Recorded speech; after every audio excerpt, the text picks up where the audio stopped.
সালামু আলাইকুম প্রিয় শিক্ষার্থী, আশা করি তোমরা ভালো আছো। আলহামদুলিল্লাহ, আমি তোমাদের দোয়ায় ভালো আছি। প্রিয় শিক্ষার্থী, করোনা শুরু হতে অর্থাৎ গত 2020-এর 24শে মার্চের পর হতে আজ পর্যন্ত প্রিয় শিক্ষার্থী, তোমাদের জন্য যে কয়েকটি অনলাইন ক্লাস সম্পাদন করেছি প্রিয় শিক্ষার্থী, তার মধ্যে আজকে 362তম অনলাইন ক্লাসে তোমাদের সামনে হাজির হয়েছি। প্রিয় শিক্ষার্থী, আজকে আমি নিউটনীয় বলবিদ্যা অধ্যায় হতে কয়েকটি গুরুত্বপূর্ণ টপিকস নিয়ে তোমাদের সামনে হাজির হয়েছি। প্রিয় শিক্ষার্থী, আল্লাহর রহমতে আজকে পর্যন্ত আমি 362টি ক্লাস সম্পাদন করতে যাচ্ছি। তো দোয়া করবে যেন করোনা চলাকালীন সময়ে সব সময় যেন তোমাদের সাথে থাকতে পারি এবং পৃথিবী করোনামুক্ত হওয়ার পরও যেন তোমাদের পাশে দাঁড়াতে পারি সব সময়। প্রিয় শিক্ষার্থী, আমি চেষ্টা করব করোনা শেষ মুক্ত পৃথিবী ফিরে পেলেও তারপরও প্রতি সপ্তাহে অন্ততপক্ষে 2-1টা ক্লাস নিয়ে তোমাদের সাথে সংযুক্ত থাকার জন্য। প্রিয় শিক্ষার্থী, তাহলে আমরা আজকে কথা না বাড়িয়ে ক্লাসে চলে যাই। আমি আজকের টপিকসটা হচ্ছে একটি গোলাকার চাকতি, ওই গোলাকার চাকতির কেন্দ্র বরাবর যদি একটি গোলাকার চাকতি, ওই গোলাকার চাকতির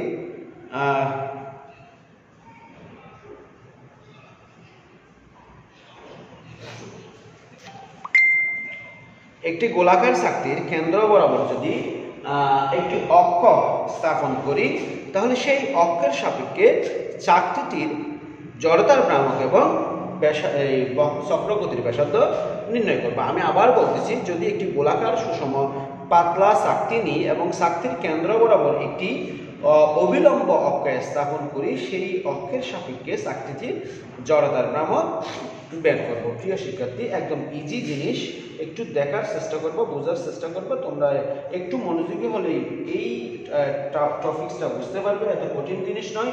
তাহলে চলো আমরা ক্লাসে চলে যাই। দেখো, আমি এখানে একটি গোলাকার চাকতি অঙ্কন করেছি। এই চাকতিটার নাম দিলাম BCD। এই BCD চাকতিটির কেন্দ্র হচ্ছে U এবং U বিন্দুগামী একটি অবিলম্ব অক্ষ POQ টানলাম।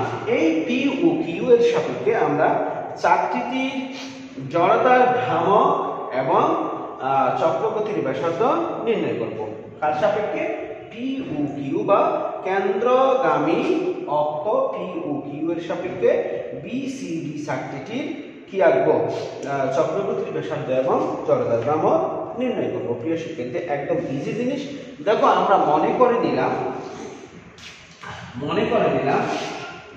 চাকতির ভর m, চাকতির ভর m মনে করলাম এবং চাকতির ব্যাসার্ধ মনে করলাম আর চাকতির ব্যাসার্ধ কি মনে করে নিলাম? আর মনে করে নিলাম। দেখো প্রিয় শিক্ষার্থী, যদি এরকম হয় তাহলে চাকতিটির ক্ষেত্রফল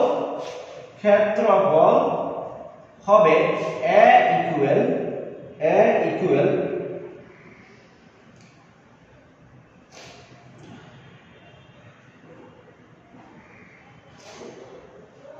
চাকতির ক্ষেত্রফল হবে a equal phi r square. দেখো, চাকতির ক্ষেত্রফল কেন phi r স্কয়ার হলো?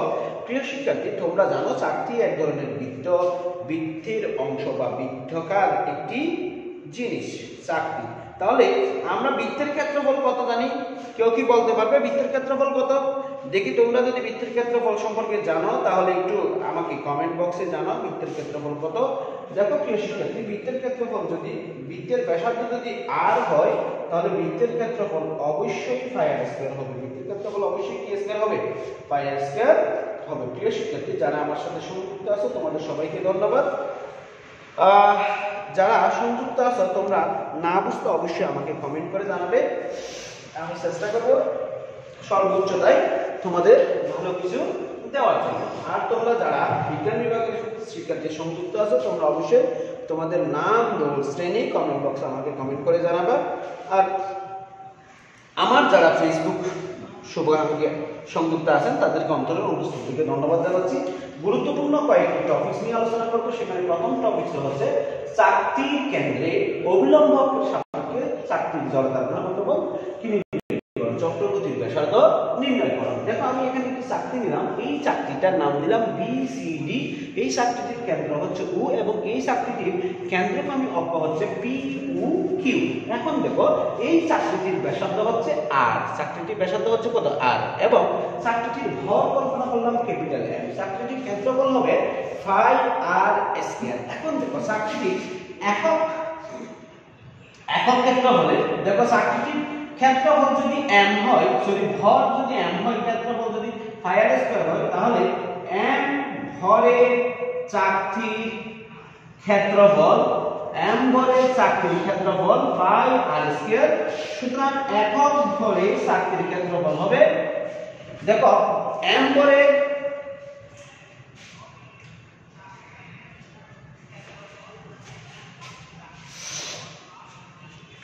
আমরা ক্ষেত্রফল বের না করে ভরটা বের করি। ভর দেখো একটু আমি এভাবে লিখতে পারি,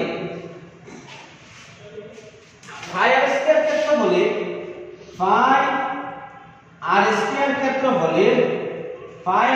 ক্ষেত্রফলের চাকতির ভর m। সুতরাং একক ক্ষেত্রফলের চাকতির ভর হবে m/5r²। তাহলে না অবশ্যই একটু বলিও, আমি πr² ক্ষেত্রফলের চাকতির ভর অর্থাৎ এক ক্ষেত্রফলের চাকতির ভর পাইলাম ক্যাপিটাল M। সুতরাং একক ক্ষেত্রফলের চাকতির ভর হবে m/πr²। আমি এই একক ক্ষেত্রফলের ভরকে স্মল m' দিয়ে চিহ্নিত করলে স্মল m' সমান পাবো ক্যাপিটাল M/πr²।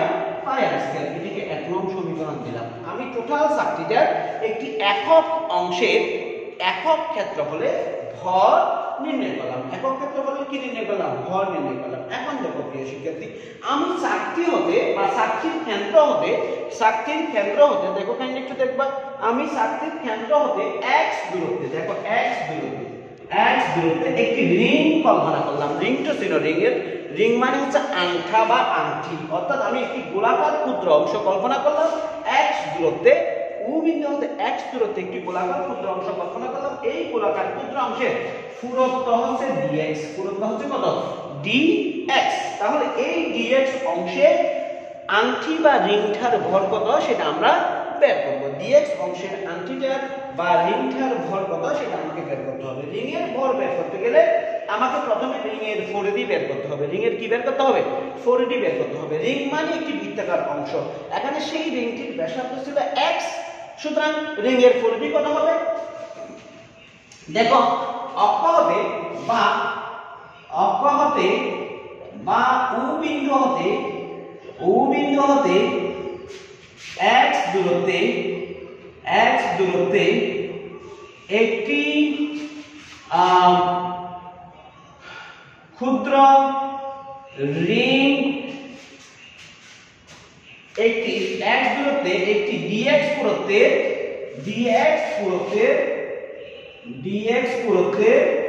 রিং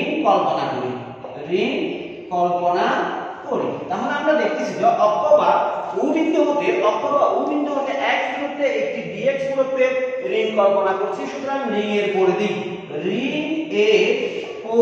হবে 2πx। রিং এর পরিধি কত হবে? 2πx। কারণ আমরা জানি যে রিং একটি বৃত্তাকার অংশ এবং বৃত্তের পরিধি সমান জানি যে 2πr। কখন? যদি বৃত্তের ব্যাসার্ধ r হয়। এখানে রিং এর ব্যাসার্ধ হচ্ছে x। সুতরাং রিং এর পরিধি হবে কত? 2πx। রিং এর পরিধি কত হবে? 2πx হবে। এখন দেখো প্রিয় শিক্ষার্থী, রিং এর পরিধি যদি 2πx হয় তাহলে রিংটার ক্ষেত্রফল কত হবে? আমরা জানি যে কোনো কিছু বা কোনো রিং বা আংটার ক্ষেত্রফল হবে পরিধি ইনটু পুরুত্ব। পরিধি ইনটু কি? পুরুত্ব। তাহলে আমরা এখানে লিখতে পারি, সুতরাং রিং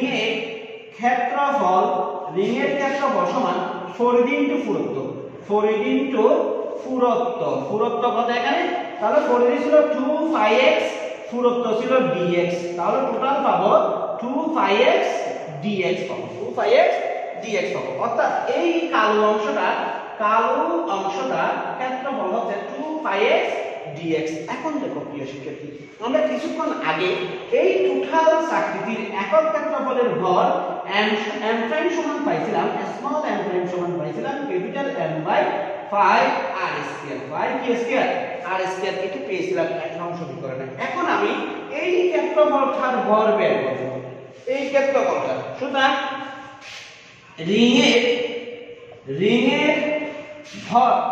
রিংয়ের ভরকে আমি যদি dm দ্বারা প্রকাশ করি, তাহলে রিংয়ের ভর হবে একক ক্ষেত্রফলের ভর ইনটু রিংয়ের ক্ষেত্রফল, একক ক্ষেত্রফলের ভর ইনটু রিংয়ের ক্ষেত্রফল। তাহলে আমি এখানে লিখতে পারি একক ক্ষেত্রফলের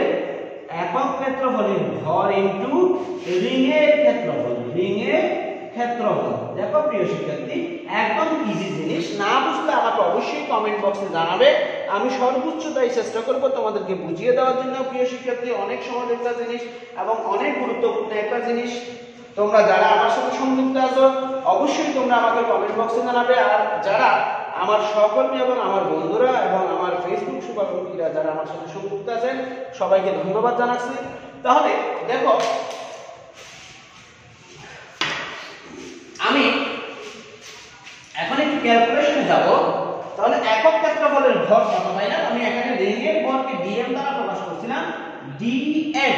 তাহলে একক ক্ষেত্রফলের ভর হচ্ছে m/5r² ইনটু এখানে এই পরিধি মানে রিংয়ের ক্ষেত্রফল হচ্ছে 2πx dx। 2πx কত?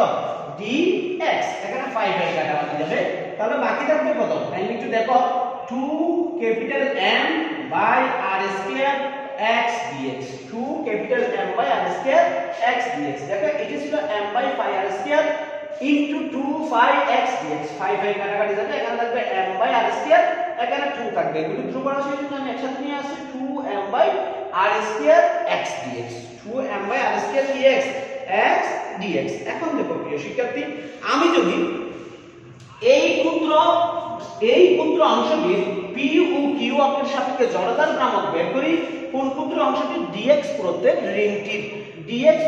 রিংটির জন্য p ও অক্ষের সাপেক্ষে যদি জড়তার ভ্রামক বের করি, সেই ক্ষেত্রে আমরা কি পাবো দেখো। সুতরাং p ও q অক্ষের সাপেক্ষে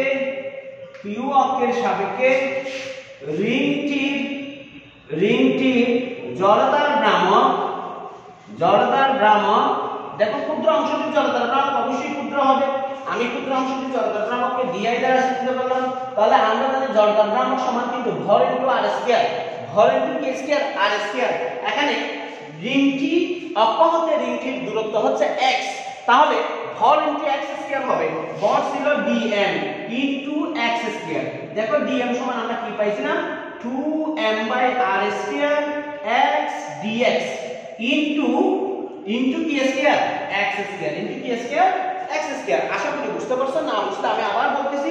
দেখো আমরা জড়তার ভ্রামক মানে বলছিলাম যে কোন একটি বস্তু যদি কোন একটি অক্ষকে কেন্দ্র করে ঘুরে, সেই ক্ষেত্রে বস্তুটির ভর এবং অক্ষ হতে বস্তুটির দূরত্বের বর্গের গুণফলকে বলা হয় জড়তার ভ্রামক। আমি এখানে অক্ষের সাপেক্ষে রিংটির জড়তার ভ্রামক বের করতেছি। রিংয়ের বল হচ্ছে dm, সুতরাং জড়তার রিংটির দূরত্ব হচ্ছে অক্ষ হতে x, সুতরাং জড়তার ভ্রামক di সমান হবে dm * x²। dm এর মান পাইছিলাম 2M/r² x dx এবং দূরত্বের বর্গ পাইছিলাম x²। টোটাল যদি ক্যালকুলেশন করি আমি পাবো 2M/r² x³ dx, x³ dx। এটা ক্ষুদ্র অংশটির জন্য জড়তার ভ্রামক। এটা কিসের জন্য জড়তার ভ্রামক? ক্ষুদ্র অংশটির জন্য জড়তার ভ্রামক। এখন দেখো প্রিয় শিক্ষার্থী, এইরকম আমি এখানে লক্ষ ক্ষুদ্র অংশ কি করতে পারি? এই চাকতির মধ্যে কল্পনা করতে পারি। এইরকম লক্ষ ক্ষুদ্র অংশ এই চাকতির মধ্যে আমরা কি করে নিতে পারি? ধরে নিতে পারি। এখন দেখো চাকতিটা শুরু হয়েছিল, চাকতিটা মনে করে এখান থেকে শুরু হয়েছিল, এখানে গিয়ে শেষ হয়েছে। অর্থাৎ চাকতিটির ব্যাস ছিল b বিন্দুতে, অর্থাৎ b বিন্দু থেকে ব্যাস শুরু হয়ে c বিন্দুতে গিয়ে শেষ হয়েছে। কিন্তু আমাকে চাকতিটার দূরত্ব হিসাব করতে হবে প্রত্যেকে অক্ষ থেকে। এখন দেখো অক্ষ থেকে চাকতিটার দূরত্ব যদি শুরু হয়, তার মানে আমি দেখতেছি যে অক্ষতে r সমান 0, অর্থাৎ p ও q বিন্দুতে r সমান 0 এবং পরিধিতে চাকতির পরিধিতে r সমান r, অর্থাৎ সর্বোচ্চ বিন্দু হচ্ছে, অর্থাৎ অক্ষ হচ্ছে চাকতির সর্বোচ্চ দূরত্ব হচ্ছে r এবং চাকতির কেন্দ্রবিন্দু হচ্ছে 0, কেন্দ্রবিন্দু হচ্ছে কি 0। অর্থাৎ আমি এই 2 নং সমীকরণকে r সমান 0 থেকে r সমান 0 থেকে r সমান 0 থেকে r সমান r দূরত্বের মধ্যে যদি আমি সমাকলন করি, বা আমি এই di সমান 2m/r² x³ dx, এখানে r টা ধ্রুবরাশি হয়ে গেছে, পরিবর্তনশীল রাশি x, তার মানে x সমান 0 থেকে শুরু করে x সমান যদি r সীমার মধ্যে এই সমীকরণকে সমাকলন করি, সেই ক্ষেত্রে x সমান 0 থেকে x সমান r সীমার মধ্যে যদি এই সমীকরণকে আমরা সমাকলন করি, তাহলে p ও q অক্ষের সাপেক্ষে টোটাল শক্তিটির একটি কি পাবো, জড়তার ভ্রামক পাবো। তাহলে টোটাল শক্তিটির জড়তার ভ্রামক কত দেখো, এখন 2 নংকে r সমান যদি x ইকুয়াল 0 হতে x ইকুয়াল r সীমার মধ্যে সমাকলন করলে শক্তিটির p ও q অক্ষের সাপেক্ষে মোট জড়তার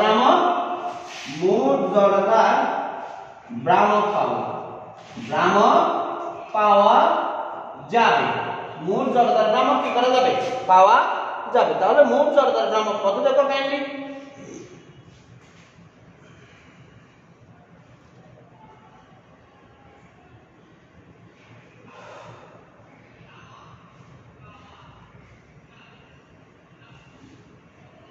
তাহলে দেখো, সুতরাং জড়তার ভ্রামক আমি কিভাবে পাবো, integration di equal integration 0 to r 2m/r² x³ dx। অর্থাৎ আমি তাহলে কি করলাম, 2 নং সমীকরণকে সমাকলন করলাম। সীমা কত ছিল, আর x সমান 0 থেকে r ছিল, x সমান 0 থেকে কি ছিল, r ছিল। আমরা আগের ক্লাসগুলোতে পড়ছিলাম ইন্টিগ্রেশন dx সমান x, ইন্টিগ্রেশন dv সমান phi, তাহলে ইন্টিগ্রেশন di সমান কত হবে, i হবে।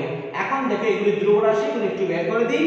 2M/r² integration 0 to r x³ dx, x³ কি x, dx। এখন তাহলে দেখো প্রিয় শিক্ষার্থী, আমরা কি পাবো, তাহলে আমরা কি পাচ্ছি দেখো, ভাগ i ইকুয়াল 2m/r²। এখন এখানে একটু জিনিস দেখাচ্ছি দেখো প্রিয় শিক্ষার্থী, আমরা জানি যে x⁴n dx সমান x⁴n + 1/n + 1। এখন যদি x⁴x³ ইন্টিগ্রেশন x³ dx হয়, সেই ক্ষেত্রে হবে x³ + 1/3 + 1। তাহলে আমরা টোটাল পাবো x⁴/4। আমি সেই মানটা এখানে বসাবো, x⁴/4, সীমা হচ্ছে কত, 0 থেকে r পর্যন্ত। সীমা হচ্ছে কত, 0 থেকে r পর্যন্ত। দেখো, তাহলে দেখো প্রিয় শিক্ষার্থী, আমরা কি পাচ্ছি, সুতরাং বা i ইকুয়াল 2m/r²। আমি এখানে 4টাকে বের করে দেব, 4টাকে বের করে দিলে 4টা সামনে নিয়ে আসলাম, ইনটু আমি এখানে একবার সর্বোচ্চ মান বসাবো, একবার সর্বনিম্ন মান বসাবো, বা আমি এভাবে সরাসরি লিখি আগে x⁴ 0 থেকে r। তাহলে আমি এখানে কাটাকাটি দিলে হাফ পাবো, হাফ m/r² ইনটু এখানে একবার r এর মান 4 বসাবো, অর্থাৎ x এর মান r বসাবো, r⁴ আর একবার 0 বসাবো, 0 বসালে 0। তাহলে টোটাল ক্যালকুলেশন করলে আমরা পাবো হাফ m/r² ইনটু r⁴। তাহলে আমরা এখানে কি পাবো দেখো, ক্যালকুলেশন করলে পাবো দা i ইকুয়াল হাফ m/r²। কেন m/r² পাইলাম, r² কাটাকাটি হবে। তাহলে আমরা দেখতেছি যে কোন একটি সুষম পাতলা শক্তি, যেই শক্তির মধ্যবিন্দু বা কেন্দ্রগামী যদি একটি অবিলম্ব অক্ষ p ও q কল্পনা করি, এবং p ও q এর সাপেক্ষে যদি শক্তিটি ঘূর্ণায়মান অবস্থায় থাকে, সেই ক্ষেত্রে p ও q এর সাপেক্ষে শক্তিটির জড়তার ভ্রামক হবে I সমান হাফ m/r²। I সমান হাফ p² m/r²।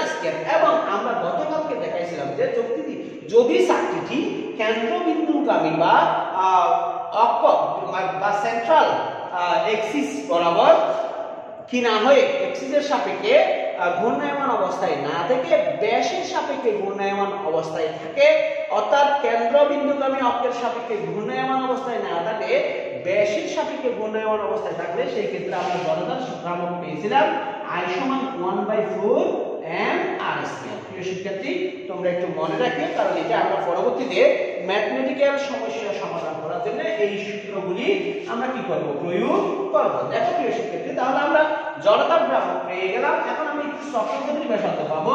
এখন দেখো আমি যদি মনে করি এই চাকরিটার সমস্ত বল যে বিন্দুতে কেন্দ্রীভূত আছে, সমস্ত বল যে বিন্দুতে কেন্দ্রীভূত আছে সেই বিন্দুর দূরত্ব অক্ষ হতে কে একক দূরে, অক্ষ হতে কি একক দূরে, কে একক দূরে, তাহলে জড়তার ভ্রামক I সমান হবে mk²।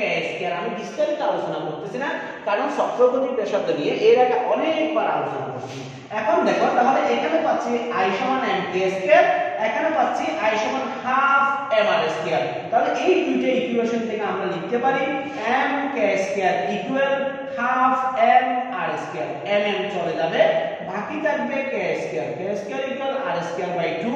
তাহলে k সমান কত হবে দেখো প্রিয় শিক্ষার্থী, k সমান দেখি কে বলতে পারো k সমান কত হবে, কাইন্ডলি একটু লিখে দেখাও তো কমেন্ট বক্সে। তাহলে k সমান আমরা পাবো, দেখো কে লিখতেছো,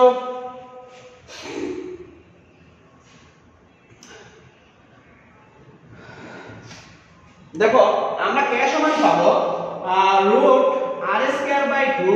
তাহলে k equal r/√2, k equal r/√2। তাহলে আমরা কি পাচ্ছি, জড়তার ভ্রামক I সমান পাচ্ছি হাফ mr² এবং চক্রগতির ব্যাসার্ধ k সমান পাচ্ছি r/√2। অর্থাৎ কোন একটি সুষম শক্তি, কোন একটি বৃত্তাকার সুষম শক্তি যদি তার কেন্দ্রগামী অক্ষের সাপেক্ষে ঘূর্ণনরত অবস্থায় থাকে সেই ক্ষেত্রে জড়তার ভ্রামক হবে I সমান হাফ mr² এবং তার চক্রগতির ব্যাসার্ধ k সমান হবে r/√2। কত, √2। আশা করি প্রিয় শিক্ষার্থী তোমরা বুঝতে পারছো। এখন আমি আরেকটা সহজ টপিকস নিয়ে আলোচনা করব, তবে খুবই ইম্পর্টেন্ট, সহজ কিন্তু খুবই ইম্পর্টেন্ট। দেখো প্রিয় শিক্ষার্থী, সেই টপিকসটা হচ্ছে গোলাকার চাকতি।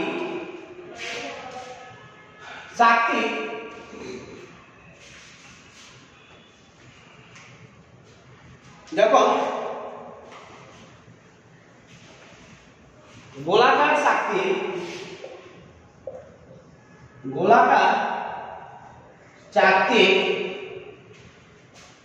অবিলম্বভাবে গমনকারী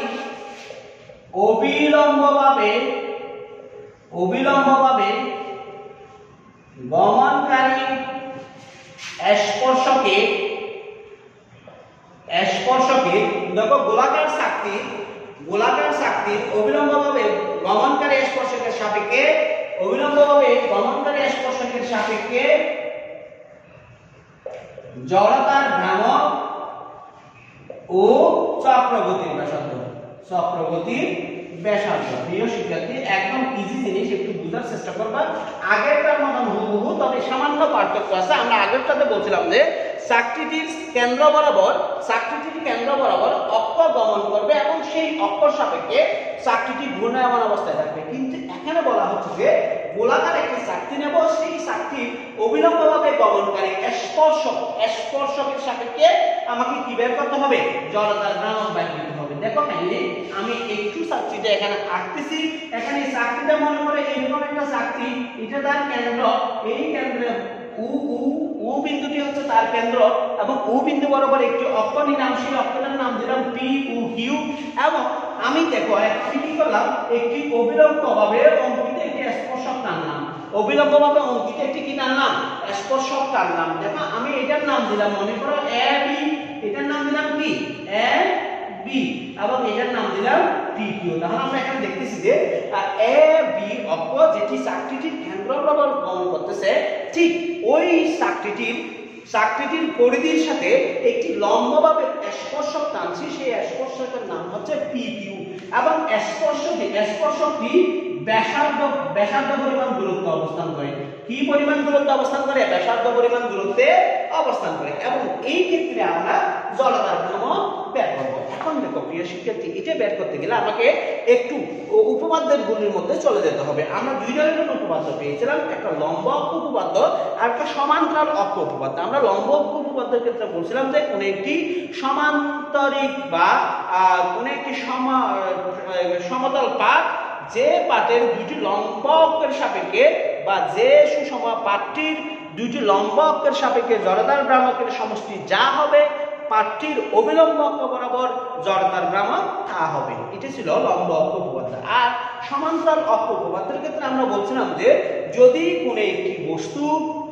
কোনো একটি বস্তু বৃত্তাকার বস্তু বা যে কোনো ধরনের বস্তু তার ভর কেন্দ্র অক্ষের সাপেক্ষে ঘূর্ণায়মান অবস্থায় থাকে এবং ওই অক্ষের সমান্তরালে আরেকটি অক্ষ অবস্থান করে, সেই ক্ষেত্রে পরবর্তী অক্ষের সাপেক্ষে অর্থাৎ সমান্তরাল অক্ষটির সাপেক্ষে বস্তুটির টোটাল জড়তার ভ্রামক হবে ভর কেন্দ্রগামী অক্ষের সাপেক্ষে জড়তার ভ্রামক এবং বস্তুটির ভর ও অক্ষদ্বয়ের মধ্যবর্তী দূরত্বের বর্গের গুণফলের সমান। অক্ষদ্বয়ের মধ্যবর্তী দূরত্বের কিসের সমান?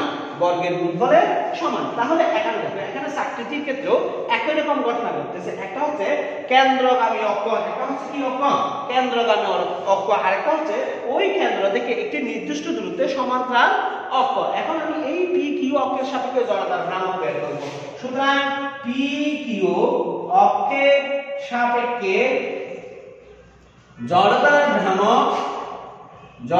ভ্রামক ইকুয়াল এবি অক্ষের সাপেক্ষে জড়তার ভ্রামক যোগ এবি অক্ষের সাপেক্ষে জড়তার ভ্রামক যোগ শক্তির মোট ভর ইনটু অক্ষদ্বয়ের মধ্যবর্তী দূরত্ব হোল স্কয়ার। অক্ষদ্বয়ের মধ্যবর্তী দূরত্ব হোল স্কয়ার হবে। অর্থাৎ এই সমীকরণটা আমরা সমান্তরাল অক্ষ উপপাদ্য থেকে পেয়েছিলাম। এখন দেখো প্রিয় শিক্ষার্থী, এখান থেকে আমরা একটু লিখব চাকতিটির ভর মনে করলাম ক্যাপিটাল এম এবং অক্ষদ্বয় অর্থাৎ এবি ও পি কিউ এর মধ্যবর্তী দূরত্ব সমান চাকতির ব্যাসার্ধ সমান আর চাকতির ব্যাসার্ধ সমান কি আর। সুতরাং আমি এখান থেকে কি লিখতে পারি? দেখো এটার সাপেক্ষে জড়তার ভ্রামক সমান যদি আই হয়, আই সমান দেখো এবি অক্ষের সাপেক্ষে জড়তার ভ্রামক যদি আই এবি লিখি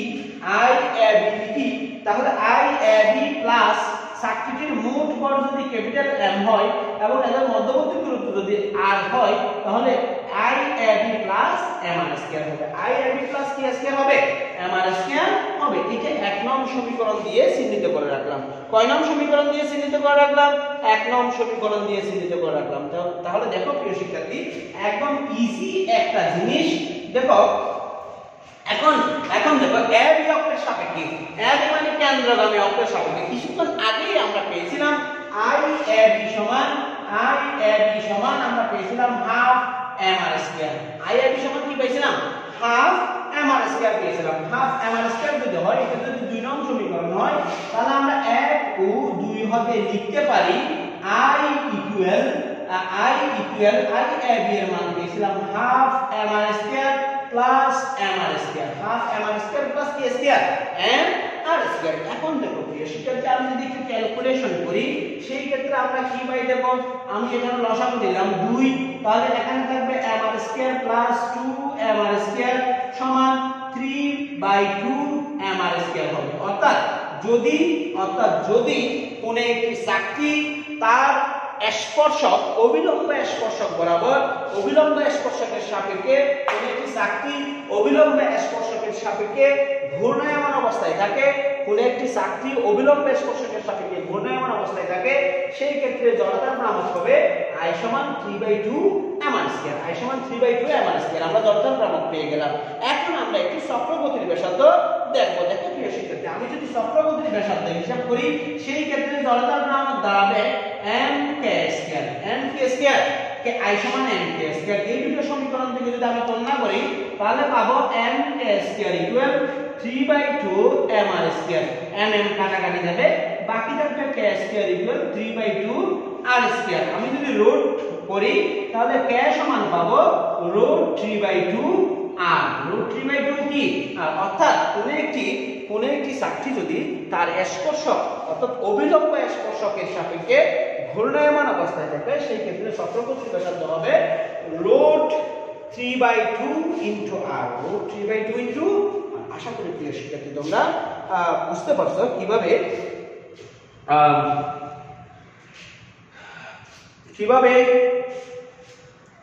গোলাকার চাকতি অভিলম্বগামী স্পর্শকের সাপেক্ষে যদি চাকতিটি ঘূর্ণায়মান অবস্থায় থাকে সেই ক্ষেত্রে কিভাবে জড়তার ভ্রামক ও চক্রগতির ব্যাসার্ধ নির্ণয় করতে হবে সেটা আশা করি তোমরা বুঝতে পারছো। প্রিয় শিক্ষার্থীরা, তোমরা যারা আমার সাথে সংযুক্ত আছো তোমাদেরকে ধন্যবাদ জানাচ্ছি এবং তোমরা অবশ্যই তোমাদের নাম, রোল, শ্রেণী কমেন্ট করে জানাবে এবং যারা বুঝতে পারতেছো না তোমরা অবশ্যই আমাকে জানাবে কোন জায়গায় বুঝতে পারতেছো না। অবশ্যই চেষ্টা করবো। আমার সাথে সংযুক্ত আছে আমার প্রিয় কলিগ ছোট ভাই আব্দুল্লাহ আল মাহমুদ, প্রিয় কলিগ শ্রদ্ধেয় এহসানুল হক খেলালি স্যার সহ এবং আমার বান্ধবী বিশিষ্ট পদার্থবিদ সিরাম ল্যাবরেটরি কলেজের লেকচারার জিনাতারা ডলি সহ শাকাউত হোসেন জিকু ছোট ভাই, যারা আসো সবাইকে ধন্যবাদ জানাচ্ছি যারা আছেন।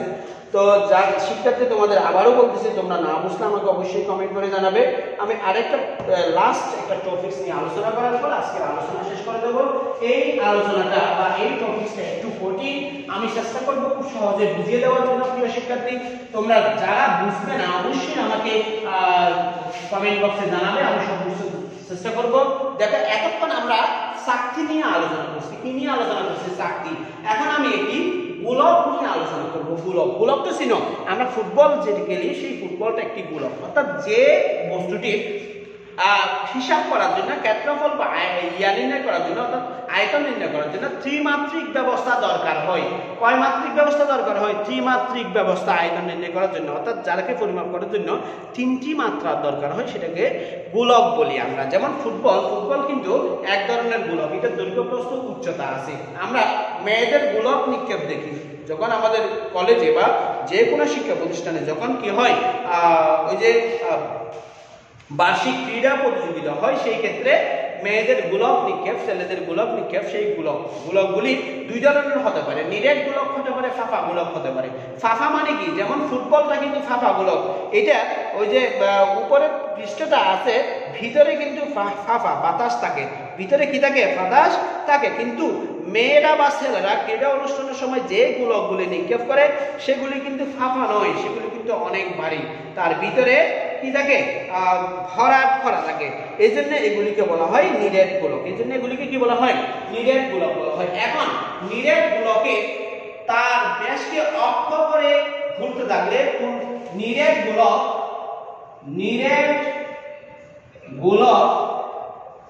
তার ব্যাসকে অক্ষ করে ঘুরতে থাকলে, নিরেট গোলক তার ব্যাসকে অক্ষ করে ঘুরতে থাকলে সেই ক্ষেত্রে জড়তার ভ্রামক ও চক্রগতির কি ব্যাসার্ধ নির্ণয়। অর্থাৎ একটি নিরেট গোলক নিব, সেই নিরেট গোলকটা তার ব্যাসের সাপেক্ষে কি অবস্থা থাকবে? ঘূর্ণনরত অবস্থায় থাকবে। ব্যাসের সাপেক্ষে যদি ঘূর্ণনরত অবস্থায় থাকে সেই ক্ষেত্রে আমি নিরেট গোলকটির জড়তার ভ্রামক এবং চক্রগতির ব্যাসার্ধ নির্ণয় করব। তাইলে একটু দেখবা আমি একটি নিরেট গোলক কল্পনা করলাম, এটা একটি নিরেট গোলক, কিন্তু তোমার মনে হবে যে এটা একটি বৃত্ত। কেন এটাকে বৃত্ত মনে হবে? কারণ আমি এটা দ্বিমাত্রিক তল অঙ্কন করছি। নিরেট গোলককে ত্রিমাত্রিক তল অঙ্কন করতে হয়, কিন্তু আমি দ্বিমাত্রিক তল অঙ্কন করছি সেই জন্য এটাকে বৃত্ত মনে হবে। কিন্তু তুমি ধরে নাও এটা একটি গোলক, এটা একটি কি গোলক, এই গোলকের কেন্দ্র হচ্ছে U, এই গোলকের কেন্দ্র হচ্ছে কি U, এবং এই গোলকের ব্যাস কল্পনা করলাম, এটা মনে করলাম এই গোলকের ব্যাস। এই ব্যাসের নাম দিলাম AB, এই ব্যাসটার নাম দিলাম কি AB, অর্থাৎ U কেন্দ্র বিশিষ্ট একটি গোলক কল্পনা করলাম। সেই গোলকটা নিরেট গোলক, অর্থাৎ সব জায়গায় ভরা, কোনো জায়গায় খালি নেই। এটি একটি নিরেট গোলক। এই নিরেট গোলকের ব্যাস হচ্ছে এবি এবং এই নিরেট গোলকের কেন্দ্র হচ্ছে উ। দেখো এই গোলকটির ব্যাসার্ধ কল্পনা করলাম, এই গোলকটির ব্যাসার্ধ কল্পনা করলাম আর, গোলকটির ব্যাসার্ধ কল্পনা করলাম কি আর, এবং উডি সমান উবি সমান উএ সমান আর, অর্থাৎ গোলকের ব্যাসার্ধ আমি এখানে লিখি গোলকের ব্যাসার্ধ এবি সমান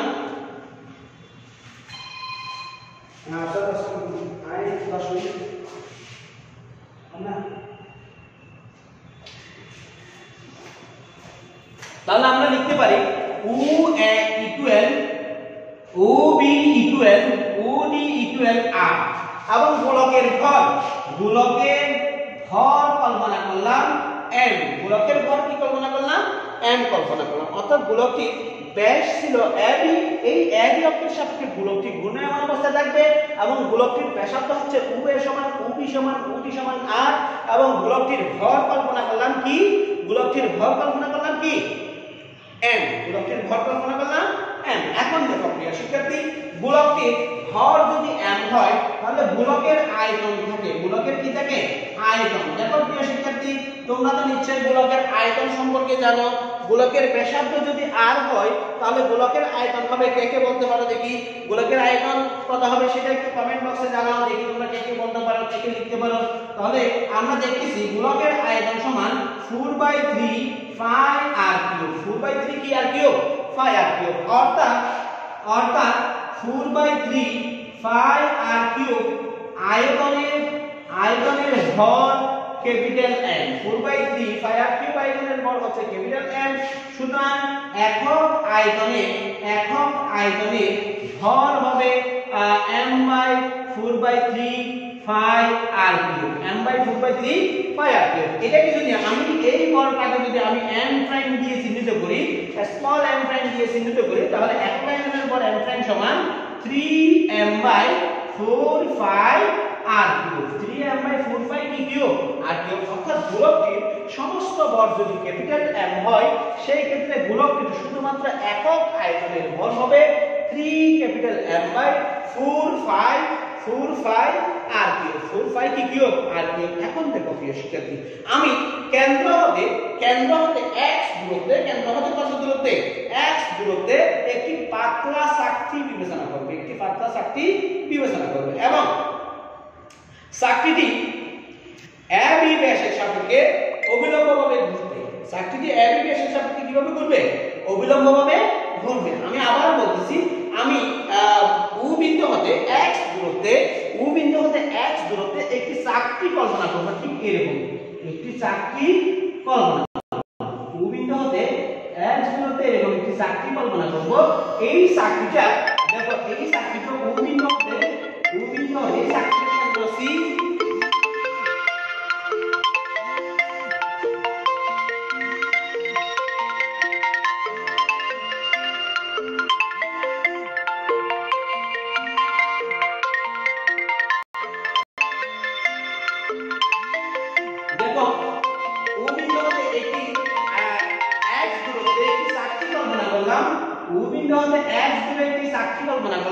এই চাকতির কেন্দ্র হচ্ছে C, এই চাকতিটার কেন্দ্র হচ্ছে কি C, কাইন্ডলি একটু দেখবা প্লিজ, এই চাকতিটার কেন্দ্র C।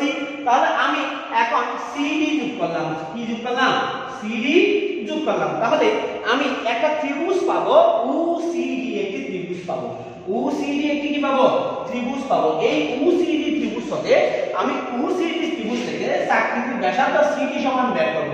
OCD হতে পাই, ত্রিভুজ OCD হতে পাই, দেখো কাইন্ডলি CD স্কয়ার সমান, এটা যদি সমকোণী ত্রিভুজ হয় কারণ এটা লম্ব আঁকছি, তাহলে OCD একটি সমকোণী ত্রিভুজ, সেখানে হচ্ছে OD অতিভুজ, OC ভূমি এবং CD লম্ব। তাহলে আমি এখন লিখি OD স্কয়ার সমান OC square plus CD square, বা CD স্কয়ার সমান OD square minus OC square, বা R square minus X square, কি সমান CD স্কয়ার সমান, বা CD সমান আমরা পাবো root R square minus X square. অর্থাৎ যে চাকতিটি আমি কল্পনা করছি কোন বিন্দুতে C বিন্দুতে, যে চাকতিটি কল্পনা করছি বা ও বিন্দুতে x একক দূরে C বিন্দুতে একটি ক্ষুদ্র চাকতি কল্পনা করছিলাম, সেই চাকতির ব্যাসার্ধ হচ্ছে root r square minus x square. Root কি স্কয়ার?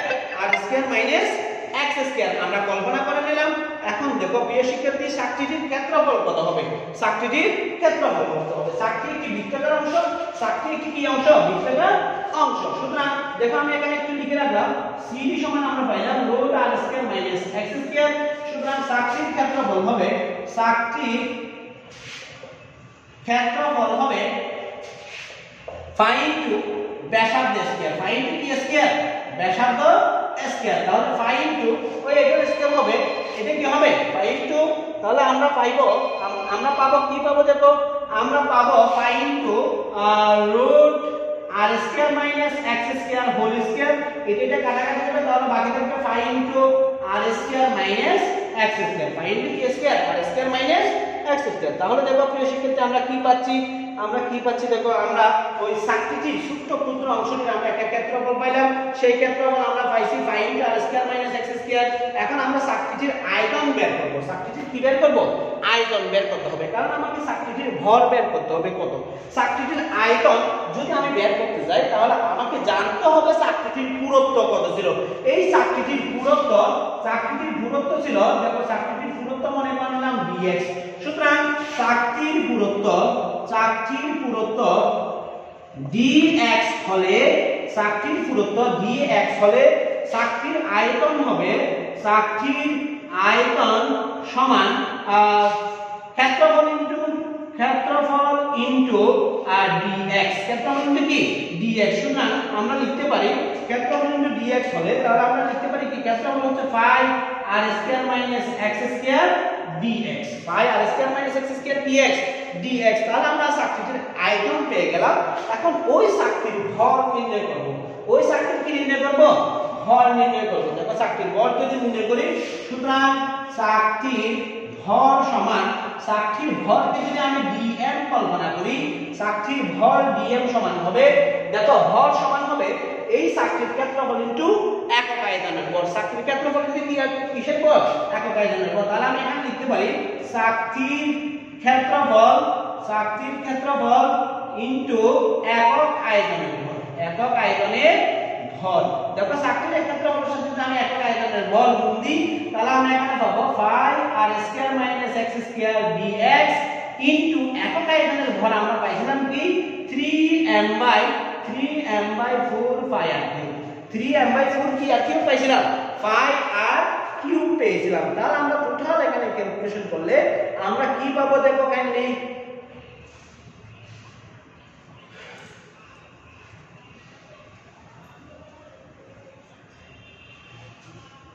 দেখো আমরা এখানে এই পাই এর সাথে এই পাই চলে যাবে, তাহলে বাকি থাকবে কত? 3m/4 r cube. 3m/4 r cube r square minus x square dx এটা থাকবে। অর্থাৎ টোটাল চাকতিটির যে সূত্রে একটি চাকতি পেলাম, সি বিন্দুতে যে চাকতি পেলাম, সেই চাকতির ভর হচ্ছে 3m/4 pi cube r square minus x square into dx। এই চাকতিটার জন্য চাকতিটা যেহেতু ab অক্ষের সাথে লম্বভাবে ঘুরতেছে, চাকতিটা যেহেতু কিভাবে ঘুরতেছে? ab অক্ষের সাপেক্ষে লম্বভাবে ঘুরতেছে, অর্থাৎ ab অক্ষটা চাকতির ঠিক কেন্দ্র বরাবর, সি বিন্দু বরাবর। সেজন্য ab অক্ষের সাপেক্ষে চাকতিটার জড়তার ভ্রামক বের করব। সুতরাং ab অক্ষের সাপেক্ষে চাকতির জড়তার ভ্রামক হবে, ab অক্ষের সাপেক্ষে চাকতির জড়তার ভ্রামক হবে। কিছুক্ষণ আগেই আমরা প্রমাণ করছিলাম, যদি চাকতির কেন্দ্র বরাবর অবিলম্ব অক্ষ গমন করে, সেই ক্ষেত্রে জড়তার ভ্রামক হাফ ইনটু ভর ইনটু ব্যাসার্ধ স্কয়ার। তাহলে হাফ ভর, চাকতির ভর পেয়েছি আমরা কত? dm ইনটু ব্যাসার্ধ পাইছি কত? cd। তাহলে dm ইনটু কি স্কয়ার? cd whole square. এখন আমরা এখানে মানগুলো বসাবো। দেখো আমরা জড়তার ভ্রামককে, পুরো জড়তার ভ্রামককে di দ্বারা যদি প্রকাশ করি, তাহলে di সমান আমরা লিখতে পারি হাফ dm সমান আমরা কত পাইলাম? দেখো হাফ dm সমান আমরা পাইছি 3m/4 pi cube, 3m/4 r cube r square minus x square dx, r square minus x square dx। আমরা cd সমান কি পেয়েছিলাম? আমরা cd সমান পেয়েছিলাম 5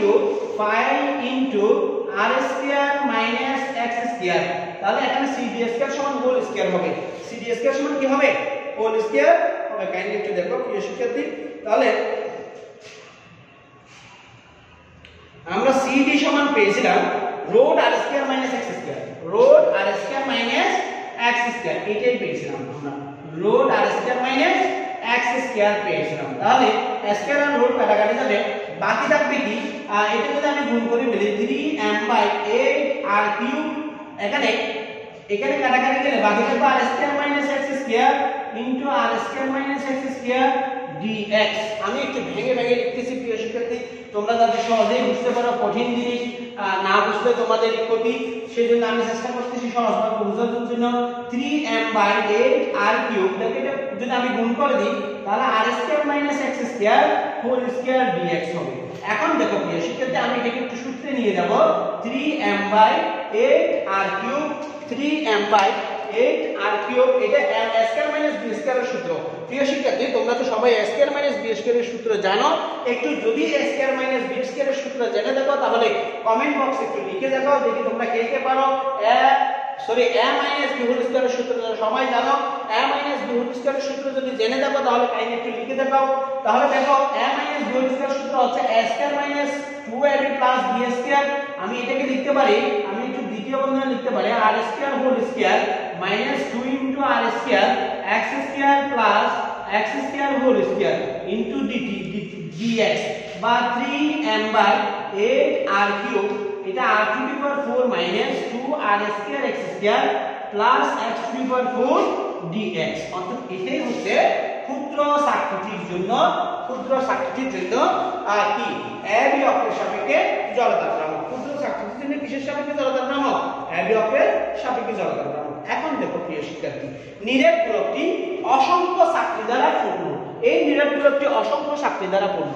দেখো এখানে a বিন্দু থেকে b বিন্দু পর্যন্ত এরকম লক্ষ লক্ষ চাকতি করতে পারি। তাহলে দেখো এখানে u বিন্দু যদি নিরপেক্ষ বিন্দু হয়, u থেকে b পর্যন্ত দূরত্ব যদি r হয়, u থেকে a পর্যন্ত দূরত্ব যদি r হয়, তাহলে a থেকে b পর্যন্ত দূরত্বকে আমরা লিখতে পারি মাইনাস r থেকে r, মাইনাস r থেকে কত?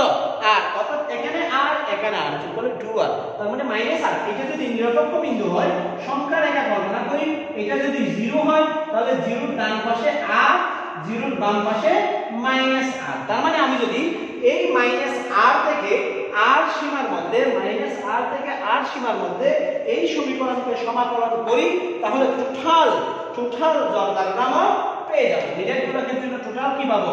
জড়তার ভ্রামক পেয়ে যাব। তাহলে আমি এটাকে 2 নং সমীকরণ দিই। এখন দেখো 2 নং সমীকরণকে 2 নংকে x ইকুয়াল মাইনাস r হবে, x ইকুয়াল r সীমার মধ্যে সমাকলন করলে নিরেট গোলকের ব্যাসের সাপেক্ষে মোট জড়তার ভ্রামক পাওয়া যাবে।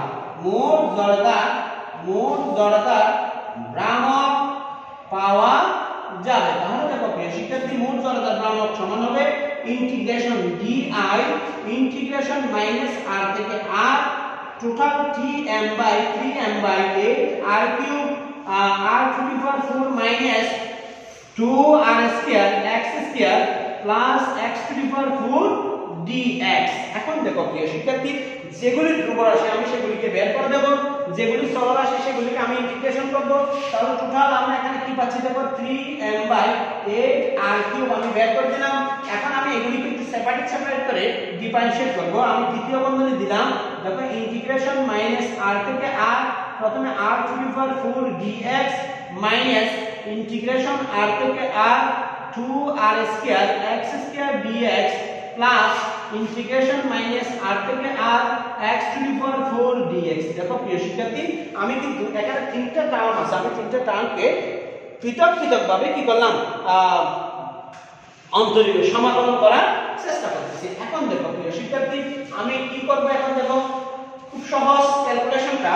তাহলে আমরা এখন ইন্টিগ্রেশন di সমান আমরা পাবো r এখন এখানে আমি 3m/8r³ লিখে রাখলাম। এখানে দেখো r⁴ ধ্রুব রাশি, সেটাকেও বের করে দিলাম। r⁴ যদি ধ্রুব রাশি বের হয় তাহলে -r2r dx প্লাস সরি এখানে মাইনাস, এখানে 2r² ধ্রুব রাশি হিসেবে বের করে দিলাম। 2r² -r2 rx² dx plus দেখো এটাকে যদি আমি ডিফারেন্সিয়েট করি, কিছুক্ষণ আগেই দেখাইছিলাম ইন্টিগ্রেশন x⁴ dx সমান হবে x⁵/5। তাহলে এখানে আমরা পাবো x⁵5/5। ঠিক আছে, এখন দেখো প্রিয় শিক্ষার্থী আমরা কি পাই, এখন কি পাই দেখো,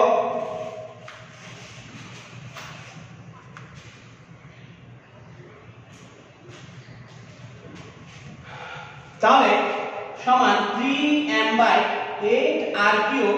এখানে দেখো এখানে আমরা কি পাই দেখো r⁴ রেখে দিলাম। দেখো প্রিয় শিক্ষার্থী আমি তোমাদের বলছিলাম যে integration x⁴n dx equal x⁴n plus 1/n+1। এখন দেখো প্রিয় শিক্ষার্থী আমি যদি এটাকে x⁴0 ধরি, x⁴0 মানে তোমরা সূচকের সূত্র থেকে জানো x⁴0 মানে হচ্ছে 1, x⁴0 মানে 1, তার মানে এটা দাঁড়াবে x⁴0 অর্থাৎ 1 * dx, 1 * dx। আমরা এই সমীকরণটা এখানে প্রয়োগ করলে আমরা পাবো x⁴0 + 1/0 + 1। এটাকে আমরা লিখতে পারি 1 * dx মানে হচ্ছে শুধু dx, শুধু dx সমান আমরা তাহলে কি পাচ্ছি x⁴1/1, তার মানে শুধু x পাবো, অর্থাৎ ইন্টিগ্রেশন dx সমান x পাবো। তাহলে আমরা এখানে পাবো এখানে ইন্টিগ্রেশন dx সমান আমরা কি পাচ্ছি দেখো x পাচ্ছি, x এর সীমা হচ্ছে -r থেকে r পর্যন্ত, -2r² লিখে দিলাম।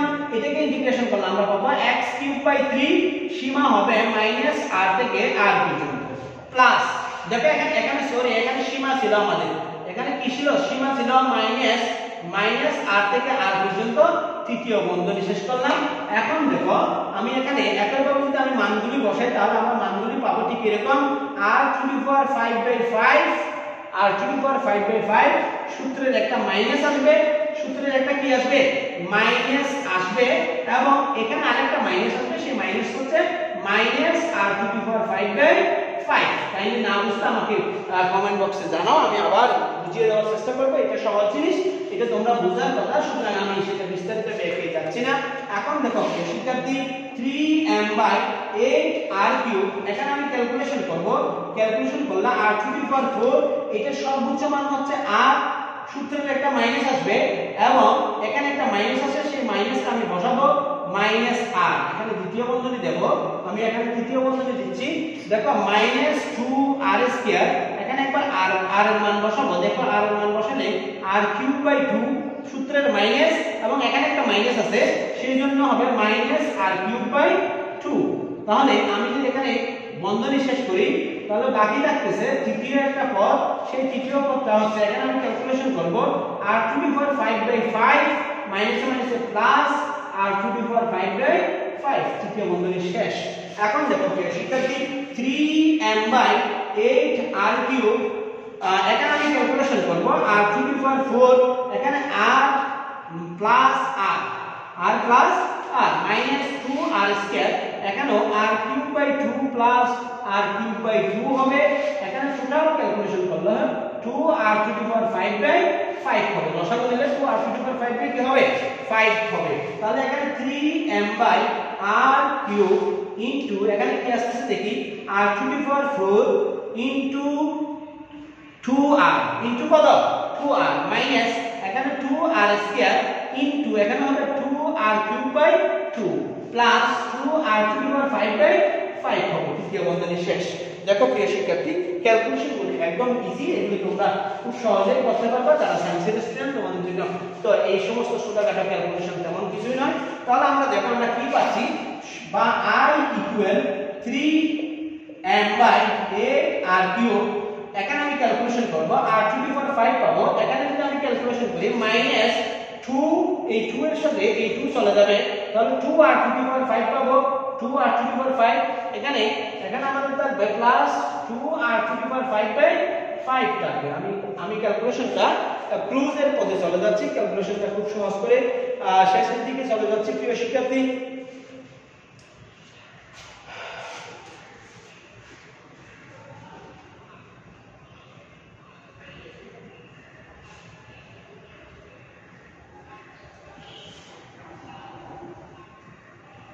দেখো আমার এখানে একটু সমস্যা হয়েছে, আমার এটা r³/2 হওয়ার কথা ছিল না, এটা r³/3 হওয়ার কথা ছিল। কারণ তুমি দেখো আমি যখন x² কে ইন্টিগ্রেশন করব তখন x³/3 পাবো, x³ কত পাবো 3 পাবো, x³ কি পাবো 3 পাবো। কাইন্ডলি একটু দেখো প্লিজ। তাহলে এখানে এটা কি হয়ে যাবে, এটা 2 থেকে যাবে এবং এটা 3 হয়ে যাবে, এটা কি হয়ে যাবে 3 হয়ে যাবে। তাহলে r³/3 পাবো, r³ কত পাবো 3 পাবো।